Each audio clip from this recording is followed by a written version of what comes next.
آج دو کام الٹے الٹے شروع ہو گئے. ایک تو طلاق کی کثرت بہت ہو گئی ہے. ہر آدمی گٹکے کھا کھا کے چائے پی پی کے اعصاب اس کے کیا ہو گئے ہیں, ڈھیلے. برداشت ہو گئی ہے ختم.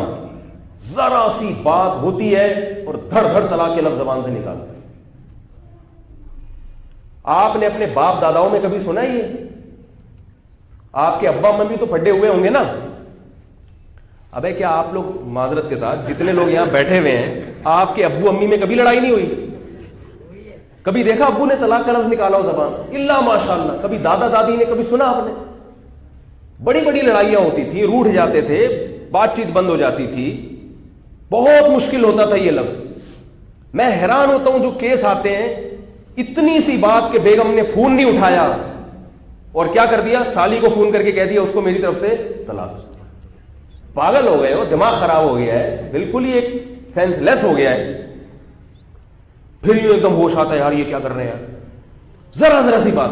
ایک صاحب نے آفس میں مصروف تھے, کیس فون آیا بیگم کا, انہوں نے منع کیا ہوا تھا بیگم کو بے وقت فون نہ کیا کرو. بیگم کو پھر بھی کچھ پتا ہے آپ کو, بیگم صاحبہ آرام سے بیٹھے تو بیگم کس بات کی ہے بھائی, وہ تو ریموٹ کنٹرول کی طرح. بیگم کو بھی چاہیے بھائی وقت بے وقت نہیں فون کرو. ہر آدمی ہر وقت تھوڑی اچھے موڈ میں ہوتا ہے.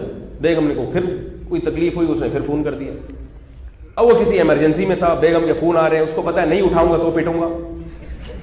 اس نے اٹھایا, کیا وہ میں ویسے ہی فون کر رہی تھی آپ کی تکلیف. اس کو اتنا غصہ آیا, دھڑ دھڑ دھڑ دھڑ تینوں طلاقیں نکال دی.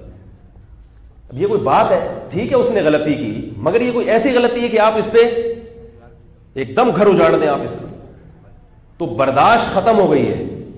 آج ایک بندہ آیا میرے پاس, ذرا سی بات پہ کیا ہوا ہے, اس نے اپنی سالی کو فون کیا کہ بیگم کو فون دو. اس نے بیگم کو فون نہیں دیا. وہ کہہ رہا دو, میں کہہ رہا ہوں دو, میں کہہ رہا ہوں دو, بیگم نہیں رہا. میں نے کہا اللہ کے بندے, تو اس کے گھر ڈنڈا لے کے پہنچ جاتا غصے میں, 2-4 ڈنڈے پھوڑ دیتا, لگا دیتا, اس کی تلافی ہو سکتی ہے. زخم آئے گا نا, وہ مرہم لگ جائے گا.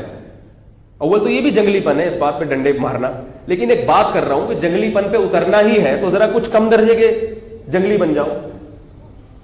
اتنا آسان کر دیا اتنا. تو اب ایک مسئلہ تو یہ ہے ہمارے معاشرے, اور اس کی بہت ساری وجوہات نشہ ہیں. یاد رکھو, جو لوگ نشہ کرتے ہیں نا, وہ دماغ, ان کا اعصاب کیا ہو جاتے ہیں, ڈھیلے, بریکیں فیل. صحت کا بہت گہرا تعلق ہے اس سے. ہاں کوئی مسئلہ ہو, بہت بڑا مسئلہ ہو, پھر آپ مشورہ لیں. جو میں نے پورا طریقہ بتایا تھا کہ شریعت میں طلاق دینے کا ایک باقاعدہ پروسیس ہے. ہر شادی کامیاب بھی نہیں ہوتی. بعض جگہ تو ہم خود مشورہ دیتے ہیں کہ بھائی علیحدگی اختیار کر لو.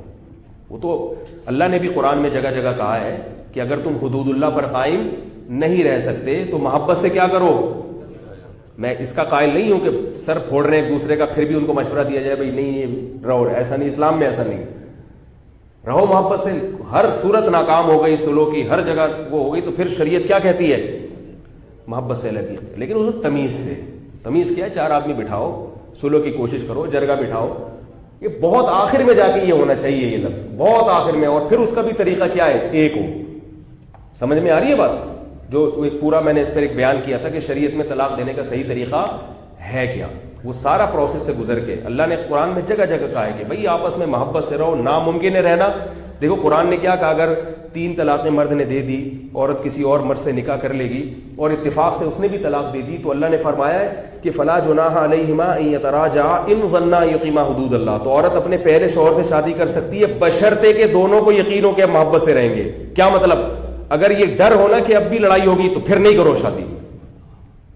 تو اسلام میں ہندوؤں والا قصہ نہیں ہے کہ بس جڑ گئے تو ایلفی سے جڑ گئے, اب چاہے مر رہے ہیں, بے ہوش ہو رہے ہیں, نہیں علیحدگی نہیں ہے, مگر وہ ایک تمیز سے, شریف لوگوں کی طرح, خاندانی لوگوں کی طرح. سمجھ میں آ رہی ہے بات؟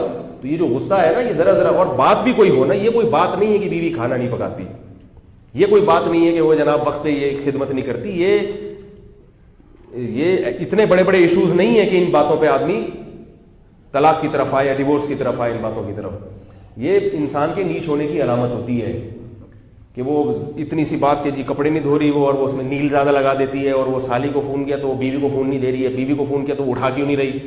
میرے پاس آ کے لوگ پتہ کیا کہتے ہیں, میں نے بیگم کو فون کیا, اٹھا, میرا میٹر گھوم گیا. بیگم کو میں نے فون کیا, وہ اٹھا ہی نہیں رہی تھی, میرا میٹر میں نہیں برداشت کرتا ایسی چیزیں. میں نے کہا آپ کے باپ کو بھی برداشت کریں. جب آپ کی شادی ہو گئی نا تو آپ کے باپ کو بھی چیزیں برداشت کرنی. بہت آہستہ سے بولا کیونکہ جس کا میٹر اس پہ گھوم سکتا ہے تو کیا کہ ادھر اتنا گھوم گیا تو ایسا تو میرے اوپر ہی گھوم گیا کیا. تو یہ نکاح کرنے سے پہلے سوچ لیا کرو کہ جب شادی ہوگی تو پھڈے بھی ہو نہیں سکتا, کیونکہ اب تک تو آپ آزاد زندگی گزار رہے تھے, اب تو آپ پابند ہو گئے ہو. آپ کے باس سے پھڈے نہیں ہوتے ہیں, برداشت کرنا پڑتا ہے یار, تنخواہ ملتی ہے جو چھوڑو. تو اسی طرح جب بیوی بھی الٹی سیدھی سناتی ہے تو تھوڑی سی برداشت کرنی پڑتی ہے یار, بہت سارے مفاد ہیں اس سے. اور جو ہے کیا نام ہے, بچوں کی ماں ہے, اور بہت سارے اللہ نے فائدے رکھے ہیں. حضرت عمر رضی اللہ تعالیٰ عنہ جو تھے, ایک دفعہ ان کی بیگم نے ان کو سنا دی, کسی نے کہا آپ امیر المومنین ہیں, اور اتنا روب آپ کی بیوی اونچی آواز سے بات کر رہی ہے. انہوں نے فرمایا کہ یہ, انہوں نے پھر اس کے اوصاف بیان کرنا شروع کی کہ یہ میری خدمت کرتی ہے, میرے لباس دھوتی ہے, میرے گھر کو صاف رکھتی ہے, میرے بچوں کی تربیت کرتی ہے. تو یہ ساری خوبیاں بھی تو ہیں نا. اور ان کا میٹر کس پہ گھوم رہا ہے, فون کیا اس نے. اور میں خواتین کو کہتا ہوں میاں فون کرے اٹھا لیا کرو. یہ بے ادبی کی بات ہے بہرحال کہ وہ فون کر رہا ہے آپ اٹھا نہیں رہی, بے ادبی کی بات ہے, لیکن اتنی نہیں ہے کہ میٹر میٹر کیا ہوگا تو کہہ رہے میں دھڑ دھڑ. تو یہ ہو رہا ہے معاشرے میں. ہمارے حضرت فرمایا کرتے تھے کہ فون میرا استاذ ہے. حضرت فرمایا کرتے تھے یہ ٹیلی فون مجھے بہت ساری چیزیں سکھاتا ہے. تو یہ جو لوگ ہیں نا جن میں ہر قسم کے طبقے سے انسان کا واسطہ پڑتا ہے, یہ انسان کو بہت ماحول معاشرے کی بہت ساری چیزیں بتا دیتا ہے کہ مارکیٹ میں چل کیا رہا ہے آج. تو ہر ایک سے لوگ ہر بات کرتے بھی نہیں ہیں, علماء سے تو سب باتیں کر لیتے ہیں لوگ. تو یہ جو غصہ ہے, غصہ اس میں چائے گٹکے کا بہت زیادہ دخل ہے. جو زیادہ چائے پیتے ہیں ان میں غصہ زیادہ ہوتا ہے, کیونکہ چائے بلڈ کے سرکولیشن کو بڑھا دیتی ہے. کیفین ہے, سگریٹ ہے, چرس ہے, شراب ہے. تو اپنے دماغ جو ہے نا وہ سب سے پہلے ہے, انسان اپنے دماغ کی صحت کا خیال سب سے پہلے کرے.